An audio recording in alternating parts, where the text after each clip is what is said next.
Dustin and Samantha just turned 60 with $1.3 million, and they want to retire and move for good to Arizona. But will the debt that they carry into retirement cause this plan to backfire? Stay tuned for the red, yellow, or green light assessment coming up next. Welcome to Rise in Retirement, where it is our goal to help you optimize and simplify your financial plan. I am Jet. And I am Taco. We are financial advisors at W.A. Smith Financial Group, a firm trusted by thousands of people just like you all over the U.S. to help you focus more on your life and worry less about your money. And today's case example is Dustin and Samantha. Yeah, so Dustin and Samantha both just turned 60 years old. They have $1.3 million saved up for retirement. And their dream in retirement is to get out to the warm weather in Arizona and live there permanently. Yeah, and they're originally from Arizona, and their jobs took them to the cold Midwest. So they're ready to get back there. But here's the kicker, and this is what the case is all about. They've got some debt. So they want to retire now, essentially. But they got a debt scenario that we have to unpack here, and we're going to help you understand whether or not that debt scenario is going to cause any issues or potentially delay their plan. So, yeah, it's going to be a good one. And if you find today's video helpful, make sure that you like, share, subscribe, so that we can help many individuals just like you when it comes to your retirement picture. Yeah, and check out riseinretirement.com. We have a link to that landing page in the description below. We'll talk to you about Rise in Retirement more here in just a bit. So let's unpack their case example. We've got Dustin and Samantha. Yep. Both 60-year-old. So we got a 60-year-old couple here. They've got $1.3 million saved up for retirement. They're ready to retire now. Yeah. And they want to move to Arizona, as we mentioned. They want to be closer to friends and family. Unpack some of the details here. Yeah. So again, 1.3 million saved up. They have 2 adult children who are not on payroll anymore. Yeah. So they're doing well. No grandchildren. 850,000 of their 1.3 is saved up in the 401ks. So we got qualified so pre-tax money there. Yep. The remaining 450,000 is post-tax, with 400 of that being in a trust account. Okay. And the other 50 is just in a savings bank account right now. Got it. Currently spending $6,500 per month for normal living expenses. However, we talked about debt. They still have $200,000 on their home, which is a 3.15% mortgage interest rate. Not too bad. They have 10 years remaining on that payment schedule, and they're paying an additional $1,950 per month for that mortgage. Got it. They also have, and this is the bad one, I would say, Jed, is they have $30,000 of credit card debt that they racked up for some projects. Okay. Larger projects. Adds up quick sometimes, doesn't it? Unpredictable expenses they incurred that they didn't want to, pull out of the portfolio. What kind of interest are they paying on that? 14.99%. On this credit card I looked at the national average, and I don't know how accurate this was, but the national average on that was about 28%. So that's actually a pretty good rate for credit card debt, but still 15%. Overall bad, yeah. Yep. They're paying a minimum monthly payment right now, and that is just it's $600 per month. So how much are they paying in debt payments? So just the mortgage and the credit card. So $2,550 a month on the debt, in addition to their $6,500, for living expenses. Got it. So together, $9,050 per month, which pretty much is what they're pulling in with their jobs while they're still working. They're pulling in about $10,000 per month. They looked into what their lifestyle would be, what kind of expenses would it be if they, move back to Arizona. And they would need basically an additional $1,000 per month just with cost of living, property taxes, things like that are going up. So the $6,500 now becomes $7,500 per month for just basic living expenses. The houses they're looking at purchasing in Arizona would be about $425,000. Their current home is worth between $325 to $350. Mm-hmm. Again, they owe that $200,000 still on that.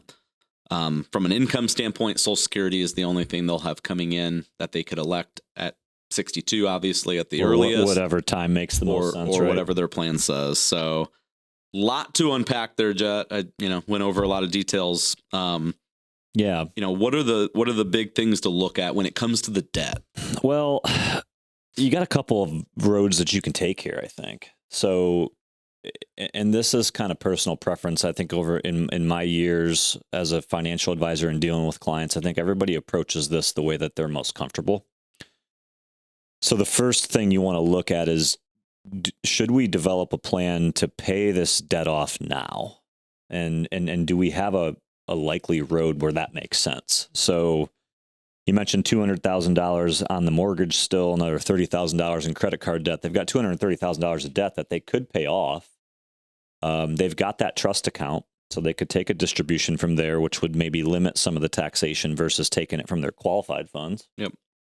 And so they could get that paid off, but that decreases what they're entering retirement with. Then if they pay that debt off and they buy a house in Arizona for $100,000 more than what they would sell their home here in the Midwest for, they got to take another $100,000 out to, basically make that purchase and have no debt walking into Arizona retirement. Right. So I like that idea. Yeah.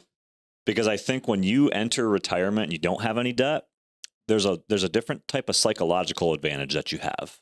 It makes everything a little bit easier. Yeah. So I would probably lean towards advising them that way, but that's certainly not the only way that they could go. Yeah, and I'd say at a bare minimum, the $30,000 worth of credit card debt, you should have paid that yesterday. Agree. You got to get rid of that, and that's freeing up $600 per month cash flow. That's a no brainer to be able to pull that $30,000 off of your trust or your bank account. Yep. And get rid of that debt ASAP. You could make the argument, and you hear this all the time, and this makes perfect sense. You got that 450,000, or it was 400,000 in a trust account. Yep. Let's say that trust account's invested and it's earning interest and it's making good money. You can certainly make the argument that, hey, rather than paying off the mortgage, which is only a 3.15% rate, let's just let that go. We're making more interest on the money that's in the trust account that we would use to pay that mortgage off. But you can't make that argument with a 15% credit card. Right. So there is a fine line, though, between carrying that mortgage debt in with that line of thinking, because while mathematically that makes a lot of sense, again, I go back to the freedom that you feel and what it does to the overall picture if you just decide to pay that off. So I think that there's an argument that could be made either way. It is. I mean, you're talking a 3.15% interest rate, so not bad there. Yeah. There's questions that need answered, such as, how's the trust allocated? Yeah. If the trust is in a money market or, things of that nature, then to me, it's no brainer. Go get rid of the debt. The argument could be made that, hey, we're making, 6, 7, 8% on this money. Why would we pay off, the 3.15% interest rate? It becomes a cash flow. Mm-hmm. It's all about cash flow at this point. So I don't want to say that there's a perfect answer on that piece. Again, credit card debt, get rid of it. Mm-hmm. That mortgage, I think there's got to be a plan in place. Yeah. Maybe you speed up the 10 years, versus just paying minimum payments and, wait until 10 years until it's paid off. If we look at them keeping that debt and making that payment on the debt, it basically, it's an 8% withdrawal rate from the asset pool. Yeah. From what they need, the 6,500 plus the mortgage. Now, this whole thing's about they want to move, though. Yeah. And so what happens when they sell their house for $325,000 or $350,000, let's say? They owe the $200,000, so we use that to pay off the $200,000. But now we got to go buy a $425,000. So we're in the same scenario. We're back in the same scenario, but we added $75,000 basically. Do you take a withdrawal from the trust account and just pay the house off and not have that debt, or are you taking on a new mortgage? Yeah. Because if you take on the new mortgage, now you're factoring in that mortgage principal and interest payment into your monthly needs. And then that affects your withdrawal rate. Well, and what's happened with interest rates too, since they 3.15, now it's probably double that. And so the cash flow, again, it's going to be pretty tough. So when we look at the scenario, Jet, we laid out of just saying, hey, let's pay all this off. Yep. Let's go to Arizona with a new house, paid, full cash flow taken care of. $7,500 per month is what we need now. There is no debt. We started with 1.3 million, and in doing that, we come out with roughly 970,000 when it's all said and done. Correct. Right. So we're entering this new retirement with 970,000, but no debt, and mostly pre-tax money now. Yeah, they depleted. They used most of the trust account money. Correct. Yeah. So, assuming they do retire now, we have at a minimum 2 years before Social Security can kick in, meaning we need that full $7,500 per month. So we're talking about a 9.3% withdrawal rate on their portfolio for at least 2 years before Social Security can kick in at that point. So, again, there's some factors we can look at, right? They can look at, number one, for their plan. When do we take Social Security? Is the plan to take it at 62, or can they continue to defer? Should we be looking at a smaller house in Arizona that doesn't cost as much as what we were looking at? Do they continue to work a couple more years? Or is there anywhere that we can reduce our budget? At the end of the day, these are all factors we have to look at in this scenario. And they all make positive impact. Even if you make a small change in one or more of those, coming up here in just a second, we're going to give you the red, yellow, or green light on Dustin and Samantha. Before we do that, head over to riseandretirement.com. There's a link in the description below. We mentioned it earlier.